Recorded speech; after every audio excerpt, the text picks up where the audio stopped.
നമസ്കാരം. അപ്പോൾ എല്ലാവരും കാത്തിരിക്കുന്നൊരു സിനിമയുണ്ട്, ദൃശ്യം 3. അതിൻ്റെ ട്രെയിലർ ഒന്ന് വന്നിട്ടുണ്ട്.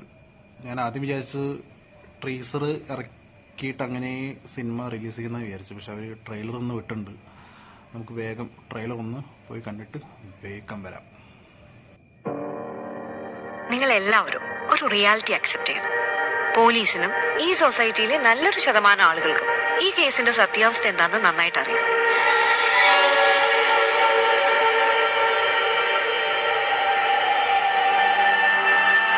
ഇയാളാളൊരു കില്ലാടിയാ. പുതിയ ക്യാരക്ടേഴ്സ് ഒക്കെ ഉണ്ട് കേട്ടോ.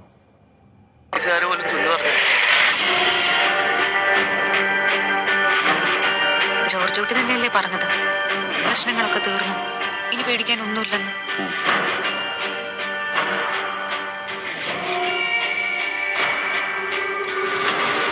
പോലീസിന്റെ രീതികൾ മുൻകൂട്ടി കണ്ട് കളിക്കുന്ന ഒരാളാണല്ലോ. അപ്പോ പോലീസുകാരും അയാളുടെ ഒരു ഫാനാണ്.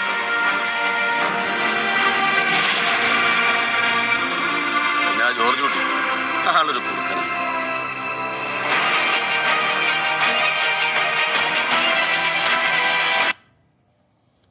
എന്തോ പരിപാടി ഉണ്ട്, പക്ഷെ എന്താ പരിപാടി എന്നാണ് മനസ്സിലാവാത്തത്.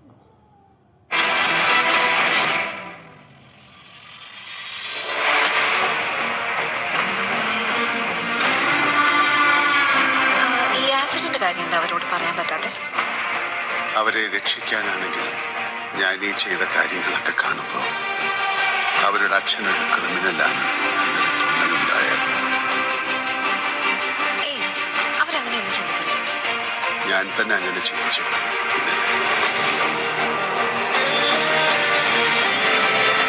സർ, ഇപ്പോഴല്ല നമ്മുടെ പ്രസക്തി.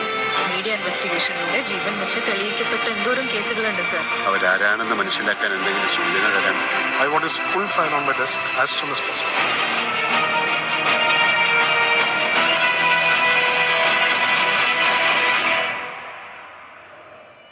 ഇനി അങ്ങനെയൊന്നും ചിന്തിക്കണ്ട, എല്ലാം കഴിഞ്ഞില്ലേ? കഴിഞ്ഞോ?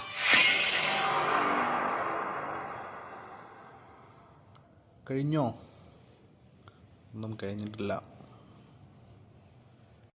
ട്രെയിലർ ജിത്തു ജോസഫ്, ജിത്തു ചേട്ടാ, നമുക്ക് നിങ്ങളിത് ഒരു ഇമോഷണൽ ഡ്രാമയായിട്ട് മാത്രം നമുക്കൊരു ട്രെയിലർ നിങ്ങൾ കാണിച്ചു തന്നു. പക്ഷേ ഈ കണ്ട സീൻസൊക്കെ വേറൊരു BGM ഇട്ട് നിങ്ങൾ മെയ് 21 കാണിക്കുമെന്ന് നമുക്കറിയാം.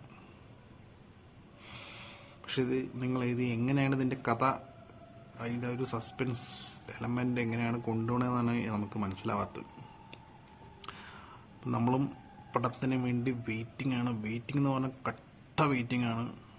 ദൃശ്യം 3 എന്താണ് സസ്പെൻസ് ഒരുക്കി വെച്ചിക്കണെന്ന് പറയാൻ വേണ്ടി നമ്മളും വെയിറ്റിംഗ് ആണ്. നമുക്ക് മെയ് 21 കാണാം.